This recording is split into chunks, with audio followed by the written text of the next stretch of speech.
3 பெண்கள் வந்திருக்காங்க ஒரே கணவன் சொல்லிக்கிட்டு. அந்த கணவனுக்கு உண்மையிலேயே 3 பேர் தானா, இன்னும் 30 பேர் இருக்காங்களாங்கிறதே நமக்கு டவுட்டா இருக்கு. அப்படி பாரு, சூப்பர் சீனரி. இவங்க 2 பேத்துக்கும் உங்களுக்கும் உங்க வாழ்க்கையில சம்பந்தம் இருக்கு தெரியுமா? உங்க வாழ்க்கைக்கும் இந்த 2 பெண்களுக்கும் தொடர்பு இருக்கு. என்னவா இருக்கும்? இவங்க 2 பேரும் யாருன்னு தெரியுமா உங்களுக்கு? இவங்க எங்க ஒய்ஃப். யாரு 2 பேரும்? அவங்க யாருன்னு எனக்கு தெரியாது. யாரு இவங்க யாருன்னு தெரியாதா? அவங்க உங்க ஒய்ஃபா? என்ன விளையாடுறியா நீ?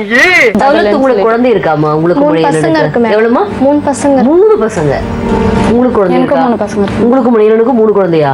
நீ ஏறி யார் கபில, அது நம்ம காலம் பாத்துக்கலாம். அக்கா நீங்க என்னக்கா சொல்றீங்க? அவர் கூட சேர்ந்து வாழ போறீங்களா? என்னால வாழ முடியாதுப்பா. நீங்க வாழ போறீங்களா அக்கா? வாழல. 2 பேருமே வாழலையா?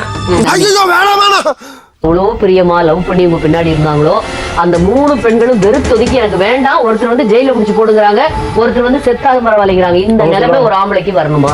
இந்த அவமானம் உனக்கு தேவையா?